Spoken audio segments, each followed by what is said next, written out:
Hey everyone, it's me again and welcome to Faith's Feels. If you're new to my channel, welcome to my little corner of the internet. My name is Faith Grenade and I put makeup videos here on YouTube. And you should subscribe and hit that little bell icon down below. It'll notify you every time I upload so you don't miss a minute of this riveting action. Lorraine Caverns t-shirt. So riveting. You have stumbled across Faith's Feels, which is my feels on a makeup product or on life in general. And today we are going to do a tag. I haven't done one of these in I don't know how long. I don't think they're very popular on YouTube anymore. I don't see a lot of people doing these like 20 beauty question tags or anything like that. But you know, my week got surprisingly busy. I was supposed to film today and then I ended up having an impromptu client, which I will never complain about, but needless to say, filming had to get kind of pushed aside for a bit, and I was recovering from a cold for the first half of the week. It was just, you know, a thing. I found this on a beauty blog, leblogbeauté.co.uk. It was a UK beauty blog. I literally just Googled, you know, 20 makeup questions tag, and found the first thing that I could find. There are a million of these on YouTube or online that you can find. This is just the one that I found.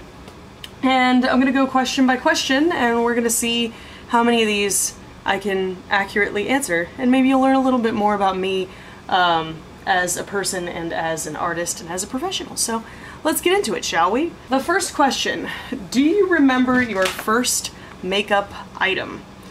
Now this depends. Are you talking about the first makeup item I ever wore? Are you talking about the first makeup item I ever bought for myself? Are you talking about the first makeup item that I ever bought from a Sephora or from somewhere that wasn't a drugstore? There are a couple of different answers to this. My first ever makeup item was actually a few makeup items because I danced. I started taking dance classes when I was 7 years old, and the first makeup that I remember buying, or that my mom bought rather, was makeup for my dance recital. Was a red lipstick from L'Oreal, and I remember it was a L'Oreal red lipstick. I don't remember the shade name, but I do remember that it was a regular, like one of their standard lipstick line because of the smell.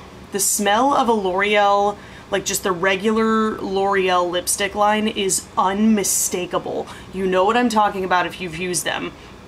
Like just the regular Color Riche lipsticks, not the Shine ones, not any of the other newer ones. The regular Color Riche lipsticks have a very distinct smell to them, and to this day, every time I smell one of those lipsticks, it takes me right back to being 7 years old and being way too impatient. Most of it was L'Oreal. I had the True Match foundation. I had a powder from them. I think it must have been the True Match powder, a blush from CoverGirl, and then a red lipstick. That's the first makeup that I really remember having. Describe your perfect mascara. Have you found the one? Oh, this is an interesting question. The easiest answer is no. I haven't found the one yet. And I'm pretty sure the one would be impossible because my eyelashes are extremely short, and if you guys have watched any of my videos recently, you know that my eyelashes are incredibly short, but they are thick. Like, they're voluminous, they don't have a lot of length. And my, you know, under eyes, I guess, are oily or something like that because mascara smudges on me real fucking easy. So my perfect mascara would be lengthening, chiefly. I don't really like volumizing mascaras on me. They just look kind of clumpy. So my ideal mascara would be lengthening, it would be defining, it would kind of flare my lashes out a little bit, and it would not smudge, not flake, not transfer, nothing like that. Next question. What coverage do you like in a foundation? Boy, this would have been a completely different answer like 5 years ago.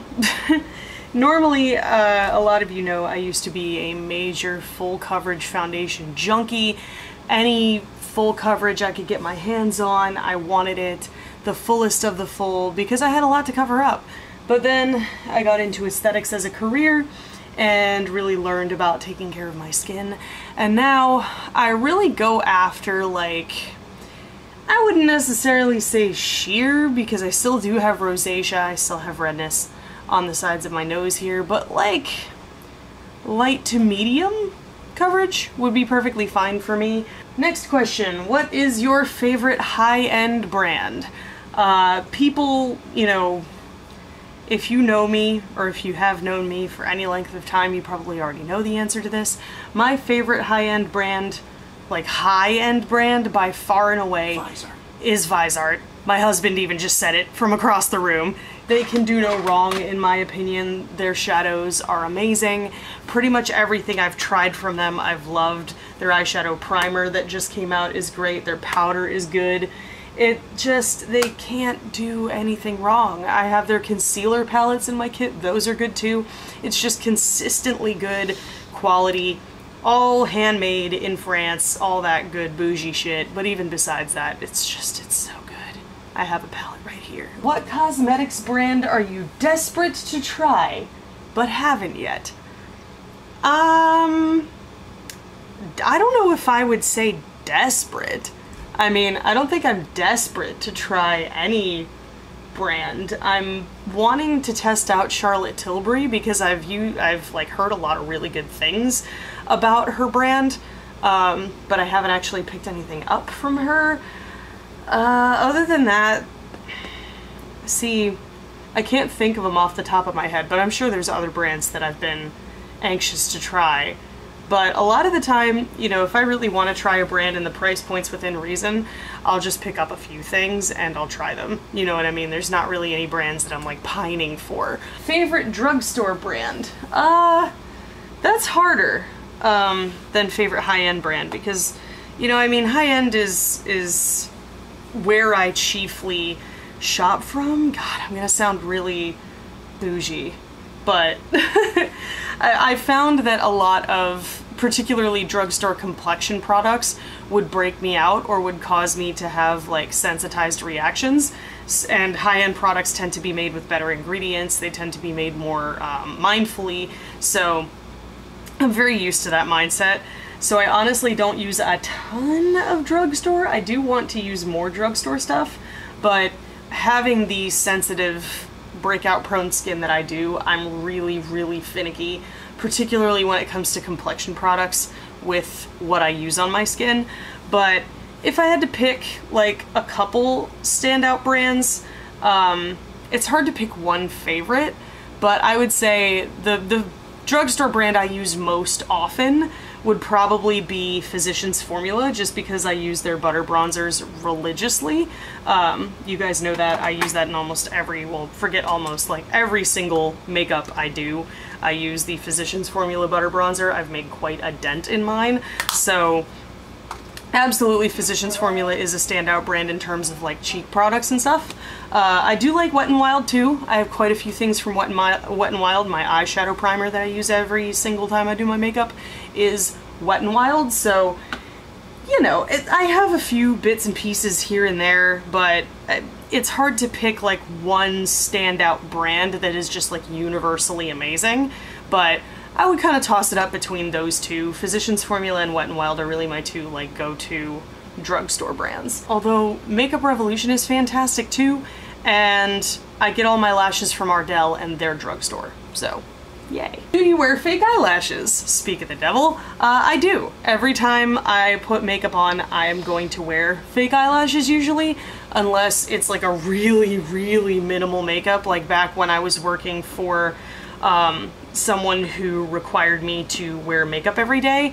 Then I would not wear false lashes every single time, but now that I actually can put makeup on, you know, when I really feel compelled to, and I don't have to feel like I have to put makeup on, I do wear false lashes almost every time because, as I said, my natural lashes are nothing to sneeze at, so it's nice to just sort of build them out a little bit. Is there any makeup you can't leave the house without wearing?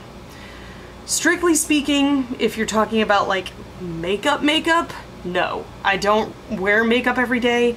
I would probably wear makeup a lot more often if I could, but like I've said before, my skin is extremely breakout prone and extremely sensitive, so if I wear makeup every day, I tend to break out more. So sadly, I am, I have the curse of being a makeup artist and a makeup lover who can't wear makeup every single day. So... But you do wear sunscreen every day. I was just getting to that. This isn't a makeup product, but I'm gonna go ahead and include it here because it is tinted. I wear tinted sunscreen every single day. I put it on every morning. It is the SkinCeuticals Physical Fusion UV SPF 50, I believe it is. But it is the best tinted sunscreen on the planet in my opinion, and even though it's not strictly speaking makeup, I would more put that in the skincare category. It's tinted, so it kind of counts. It's like a makeup skincare, it's one of those like bridge hybrid products. But yes, I do wear product on my face every day in the form of tinted sunscreen, but in terms of like actual makeup, no, I don't have anything that I have to wear every single day. What is your most cherished beauty product? My tinted sunscreen. As I said, I know it's a cop-out, but it's like the only beauty product I wear every day.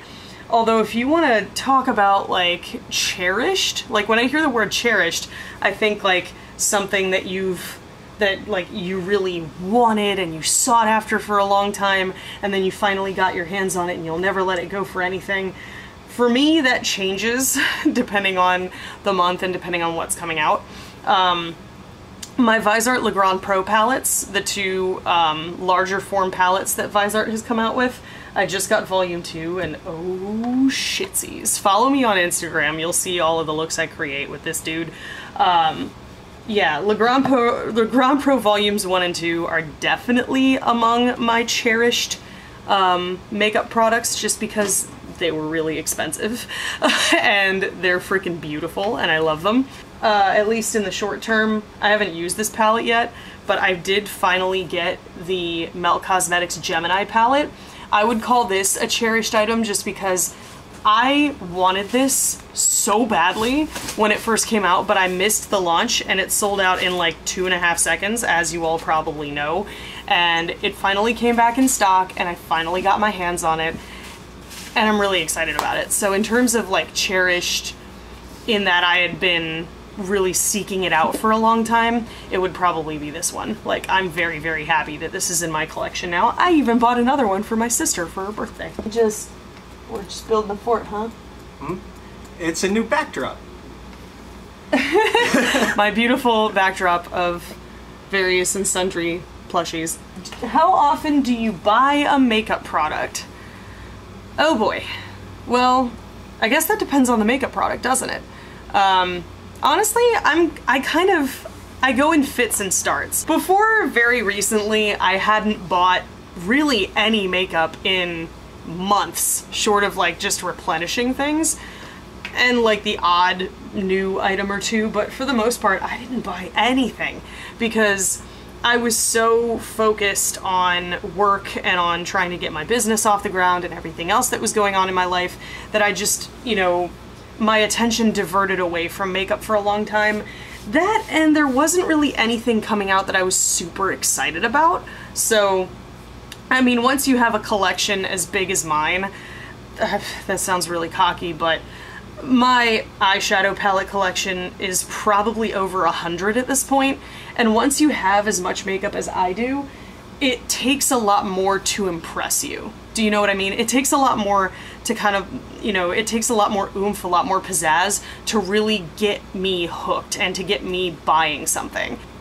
Do you have a monthly beauty budget or spend freely? That's a really good question. I don't have a set budget in that I don't say to myself, okay, this month you have X amount of money to spend on makeup. Like, I tend not to do that, surprisingly enough, because Libras are supposed to be really, really good at budgeting, but I don't really budget too much. I don't really feel the need to a lot of the time because, like I said, a lot of the time I'm not buying a ton of makeup, so, when I do get into those like frames of mind where there's a bunch of new stuff coming out and it's all looking awesome. I don't really limit myself in that way. Obviously, I don't go overboard. I try to keep my Sephora orders under $100, just because I don't, you know, I mean, obviously, I'm just starting a business. I'm just getting off the ground, so I don't make a ton of money. But so I try to kind of keep limits on things, but I don't have like a set budget every month or anything like that. No. Do you utilize coupons, rewards cards, sales for your beauty products? Yeah, I do. I use coupons when I can. I use codes when I can. I use free shipping when I can. Absolutely. I mean, why wouldn't you? Like, that's, yeah. A lot of the time, like, hell, Juvia's Place. Part of the reason that I ended up being able to try Juvia's Place is because she was having a sale on her website. That's how I end up, you know, being introduced to a lot of these indie brands, is they'll have these coupon codes or these sales, and I'll be like, yeah, sure, okay, I'll try stuff, why not? Which beauty product do you buy the most of? Care to guess? Unbun? Huh? The question is, what beauty product do you buy the most of? I would say eyeshadows. Yes. That was the answer I was going for. I kind of figured you would pop off with that right away. You got 9 billion eyeshadow palettes, and you use eyeshadow in place of other stuff sometimes. I do. So, if that wasn't enough of an indication, yes. Eyeshadow palettes, aside from my skincare routine, which I repurchase every month or 2 months or whatever, that I repurchase regularly, but in terms of like what type of makeup I buy the most of, eyeshadow palettes, no doubt in my mind. Because I mean, eyeshadow is really where you can get creative and where you can get, you know, interesting with color combinations and placements and things.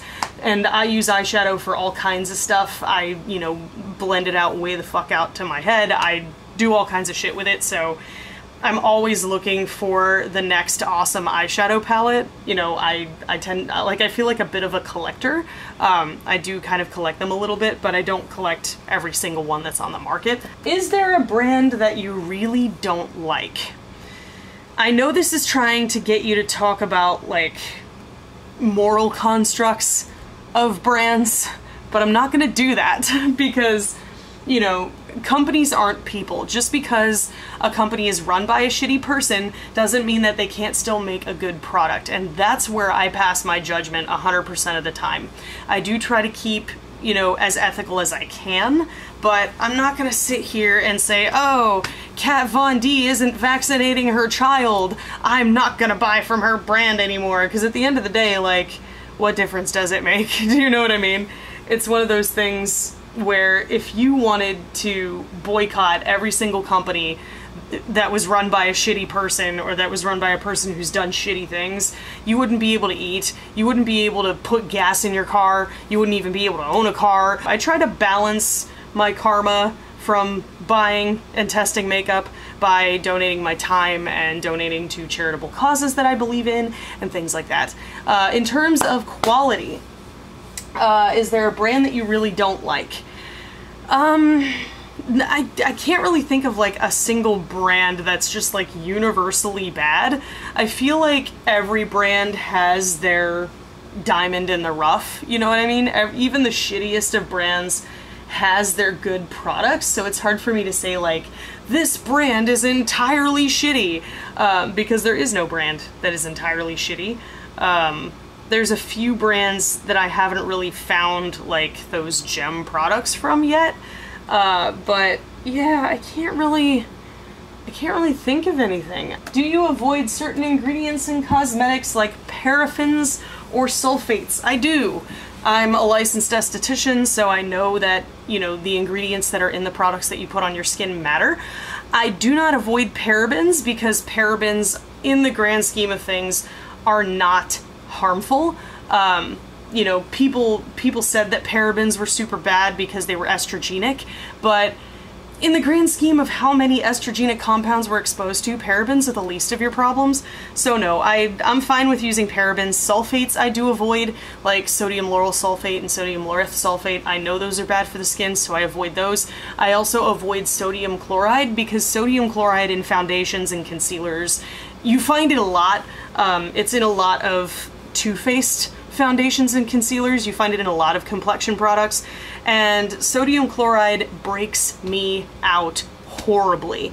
One of the new Too Faced concealers, the one in like the bigger tube, it's like a contouring defining concealer, whatever, it was really popular, and I wanted to find my shade, and I did the little jawline shade match one time on either side of my jawline to see if I could match, you know, find my match. And of course I scrubbed my face at the end of the day, I cleaned it all off, all that good stuff. But then, I don't know if you can see, I had breakouts exactly where I put the swatch and nowhere else. So that tells me that that is just an ingredient that I'm going to have to avoid. That and denatured alcohol are two things that I really avoid in makeup products, along with anything that is potentially highly comedogenic. Do you have a favorite place to shop for makeup? The internet. a lot of the makeup shopping I do is online.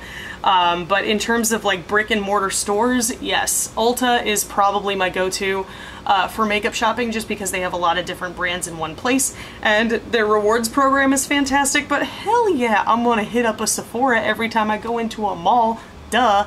I even call them Sephulta runs, because inevitably I will end up going to both. Do you like trying new skincare products or sticking to a routine? Being an esthetician, I know it's really important to stick to a skincare routine. I also know that sometimes, especially if you struggle with things like acne, your skin can kind of get acclimated to a routine, and your lesions and symptoms can crop up again. So for those types of skins, it's important to sort of change up the routine every now and again to keep your skin guessing, so to speak. For me, having extremely sensitive skin, I tend to have one skincare routine and stick to it. Quite frankly, I'm terrified to try new skincare because what I have and what I use all the time works so well. I don't really feel the need to bring anything new into the picture, and I'm constantly afraid that if I do bring new products into the picture, I'm gonna end up breaking out or flaring up or what have you. What's your favorite bath and body brand? Ugh. I don't really have one. I mean, I just use whatever is made available to me. The skin on the body is a lot more resilient than the skin on the face, so I don't really, like, I'm not as careful about what I put on my body, which sounds bad, but I'll use friggin' whatever is at the ready in the shower. If you could only buy from one brand, who would you pick? This is hard, because you know, my knee-jerk reaction was to say Visart, but Visart doesn't have everything. You know what I mean? If you're talking about only buying from one brand forever, you have to think about the brand that has one of everything. You know, the brand that has a complexion product, the brand that has a powder, the brand that has a bronzer, blushes, the brand that has mascara, you know, and Visart doesn't have one of everything. They don't have, I mean, they have like concealers, and I think they do have cream foundations as well, but they don't have a mascara, they don't have anything like that. They do have blushes though. So the big thing that would be missing in Visart for me would be mascara, and I mean, my lashes are blonde, so I do kind of need mascara. Like I said, Visart was my first answer, but in terms of like picking from brands that have a little bit of everything, I would probably go with Smashbox, to be honest, because Smashbox is one of those brands that just is sort of like tried and true for me, you know what I mean? Sometimes their products don't like blow my pants off, but most of the time, pretty much everything I've tried from them is consistently good. So I could see myself only being able to buy Smashbox products and being okay with it. And finally, the last question, what do you love about makeup? Such a loaded question. For me, I love the creativity of it. You know, I love that it's an art form where there are endless possibilities for creativity and for new ideas and for new techniques. I love that there are constantly new products coming out, so there's always something new to try. There's always something interesting to learn. I feel like it's a, you know, it's a discipline you never completely become a master of, which I love. I love that I'm constantly being pushed and challenged and, you know, constantly growing and learning new things, and I'm constantly creating new things and coming up with new ideas, which keeps things exciting for me. And I really fell in love with makeup because it was a place where I could fail safely. I used to have a lot of anxiety associated with the possibility of failure. Anything that I went into that I could potentially fail at, I would go into a panic attack. Like, it would literally drive me insane. I still have never learned to sew for that exact reason, because sewing is one of those things where if you get one thing wrong, you're gonna have to start your whole project over again, and that's hours and hours of work down the drain. Whereas with makeup, if you fuck up something, you can just wipe it off and do it again. Or you can, there are ways you can correct it without having to wipe the whole thing off and do it all over again. So, that's really where my passing fancy for makeup turned into a long-standing love affair. It gave me a safe space to get comfortable with failing repeatedly. And I feel like that improved me, not just as an artist, not just as a person, not just as like a creative, but as a person. Because, even it extended to other aspects of my life where I started getting braver and being able to try new things without being so paralyzed by the fear of failure. And I mean, of course I love makeup because it brought me into my current career. I mean, if it weren't for discovering makeup 6 years ago, I really wouldn't have, gotten to where I am now, to where not only do I have a career and like a path in my life, but I have an end goal. I actually have a place I'm trying to get to, and I have an established path and a means to get there. I owe a lot to makeup for how little I can actually use it. That is 20 beauty questions. I'm gonna have a hell of a time editing this, but that's okay. Always have a hell of a time editing everything. Don't worry, I am going to be doing more makeup. If you want to see more makeup looks that aren't necessarily tutorials, but just like looks that I'm doing when I'm not filming, follow me on Instagram, guys. I put so much shit up there that I don't put videos about on here, just because I do makeup more often than I film it. Because there's some times where I, want to do makeup, but I don't necessarily feel like talking to a camera, or I want to do makeup, but I don't have time to film. And, that's really where all of my creative experimental shit ends up a lot of the time, and you sometimes get to see makeup looks that I did make videos of before the videos go live, so you can get like sneak peeks and all that kind of thing. And it's always good time over on my Instagram, so follow me there if you want to. But in the meantime, I hope you guys found this video helpful, informative, or entertaining. If you did, there's a button for that. Spank that like button in the butt, it deserves it. And if you want to see more from me, you got a couple options now. You can click the videos on either side of my head to binge if you're bored or bummed out, or hey, you can hit that button that looks like my face and subscribe and become a member of the faithful today. I put out new videos every Sunday. Thank you guys so much for watching and joining me today, and I will see you in the next video. Toodles!